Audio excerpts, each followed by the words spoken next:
지난달 독일의 지방 소도시가 독일 사회에 충격을 안겼습니다.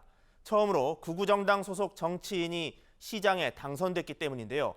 과거 나치와 히틀러도 선거로 정권을 잡았다는 무서운 역사마저 떠오르게 합니다. 자세한 내용 현지 통신원과 함께 알아보겠습니다. 유영민 통신원. 네, 독일 쾰른입니다. 네, 독일에서 2차 대전 후 처음으로 극우정당 소속 시장이 나왔다고 하는데 자세한 내용 부탁합니다. 네, 지난달 26일 독일의 튜링겐주 존넨베르크 시장 선거에서 극우 정당인 독일 대한당 AfD의 로베르트 제셀만이 52.8%를 득표하여 당선됐습니다. 현직 시장이었던 기독민주당 소속의 유르겐 쾌퍼는 다른 정당들이 합세했음에도 불구하고 47.2%를 얻는 데 그쳤습니다. 독일 대한당 AfD의 기초 지방자치단체장 선출은 2014년 창당 이후 처음 있는 일입니다. 이 일은 독일 사회에 큰 충격을 안겨주고 있는데요.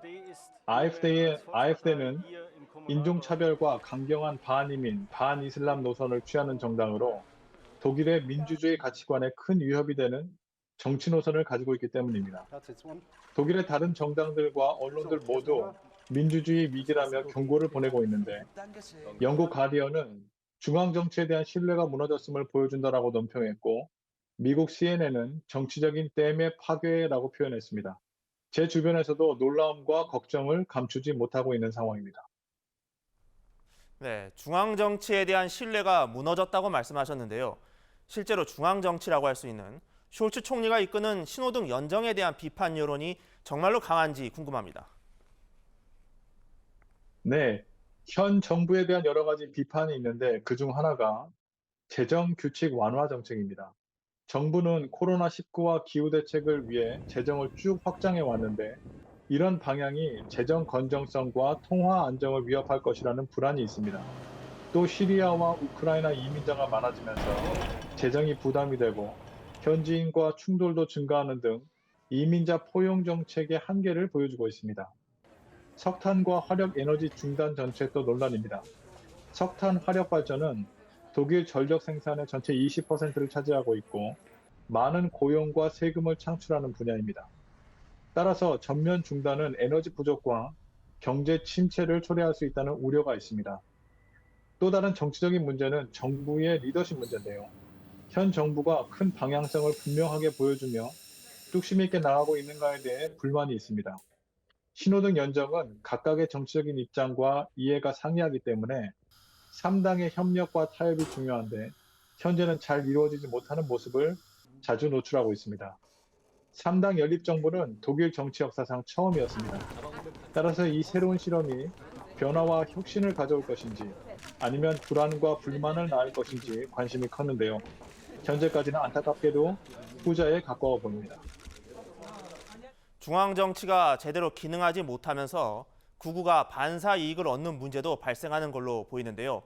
내년 지방선거에서 극우의 승리 가능성을 점치는 시각도 있습니다.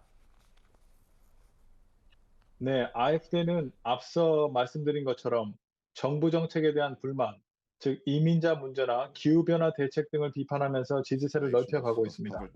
하지만 그렇다고 내년 지방선거에서 AfD의 승리를 점치기는 약간 어렵습니다. 최근 정당 지지율을 보면 이전 여당인 기민당 기사당 연합이 25%에서 30%로 가장 높고 현 여당인 SPD 3인당이 15%에서 20%로 2위를 차지하고 있습니다. AfD는 10% 후반의 지지율로 이들보다는 아직 약간 낮은 편입니다. 더 나아가 AfD의 극단주의와 인종차별은 여전히 비난의 대상이며 다른 정당들과의 협력도 어려운 상황입니다. 다만 우려해야 하는 것이 현재 전 세계적으로 불고 있는 극우 물결과 신냉전주의입니다. 독일도 예외는 아닌데요. 독일 국민들 일부는 자신들의 삶이 피폐해지는데 중앙정부는 난민과 외국인 지원, EU 국가 조율에 힘쓰느라 정작 독일을 위한 정책은 없다는 불만을 품고 있습니다. 따라서 AfD가 지방선거 전체 승리는 어렵겠지만 강세를 보이는 동독 지역 일부는 차지할 가능성이 높습니다.